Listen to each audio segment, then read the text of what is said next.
동성애를 옹호하는 사람들이 어떤 식으로 반박하고 있는지 살펴보고 있습니다.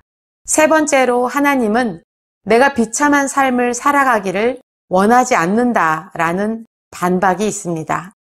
수정주의자들의 책들은 동성애 단체에 있는 사람들의 비참함에 대해서 풍성하게 말하고 있습니다.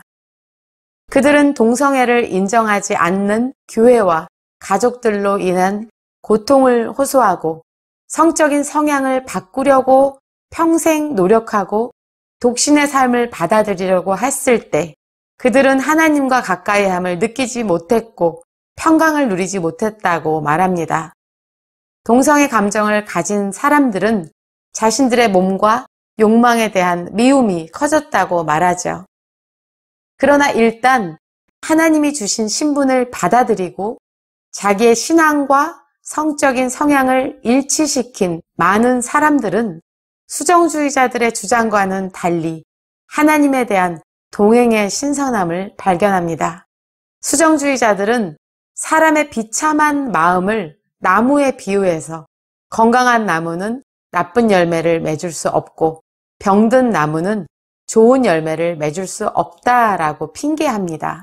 성적인 경향을 억누름으로써 많은 기독교인들이 비참해지는데 동성애를 저주하는 것은 이치에 맞지 않다라고 주장하죠.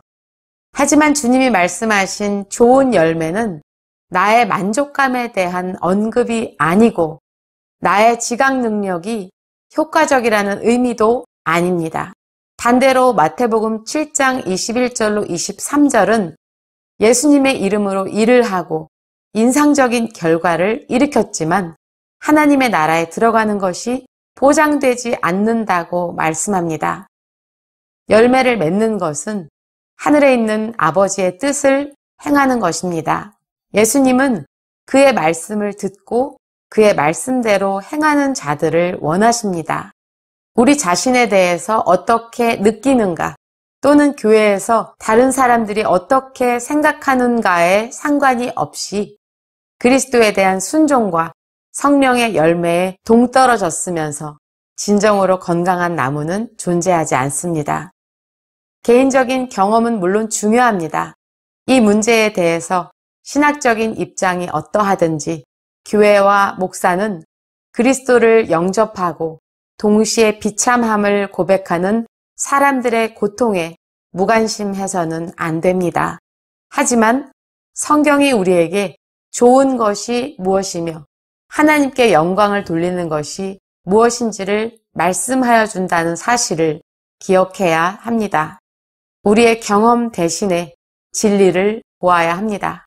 타락한 사람의 부패의 결과와 인간의 자기 기만이라는 높은 성벽을 생각해보면 옳다고 느끼는 주관적인 감정이 아닌 다른 것, 절대 진리에 우리의 윤리적인 결정이 기초해야 합니다.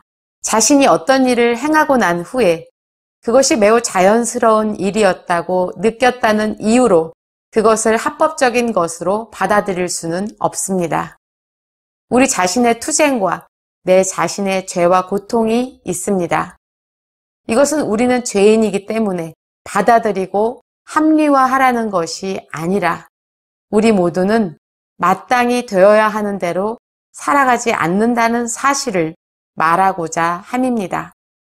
우리 모두는 육체의 구원을 기다리며 신음하고 있습니다. 우리 모두는 타락의 종살이에서 벗어나 하나님 자녀의 영광을 얻기를 소원합니다. 이것은 동성애의 욕망을 가진 사람들의 투쟁을 경시하는 것이 아니라 우리 모두는 거의 똑같다는 것을 극대화하는 말입니다. 신음과 고민과 소원과 눈물이 있지만 그러나 기쁨도 있습니다. 독신 기독교인으로서 순결을 지켜야 함이 요구된다면 그렇게 해야 합니다. 그러나 그것은 혼자 살아야 함도 아니고 혼자 죽어야 함도 아닙니다. 다른 이와의 교제가 있으면 안 된다는 것도 아닙니다. 우리는 주 안에서의 공동체로서 그 십자가를 함께 지자고 요청해야 합니다. 독신은 그리스도의 신부로서 교회와 결혼 생활을 하며 주님과 함께, 주의 성도들과 함께 살아가야 합니다. 오늘의 결론입니다. 동성애에 대해서 성경이 죄라고 말씀할 때 그들에게 피할 수 없는 고통과 비참함이 찾아옵니다. 비참함을 겪게 하려는 것이 목적이 아닙니다. 죄임을 알려주고 죄악에서 벗어나 하나님의 말씀에 순종하게 하려는 것입니다. 우리가 비참하다는 감정 대신에 평안하다고 느낀다고 그것이 진리가 되지 않습니다. 불법이 합법으로 바뀌어지지 않습니다. 우리의 만족감이 기준이 아니라 하나님의 말씀이 기준입니다. 주관적인 감정 대신에 하나님의 말씀에 기초한 윤리적 결정을 하기 바랍니다. 오늘 강의를 마치겠습니다. 뉴욕 핸더슨 신학교의 이드보라였습니다.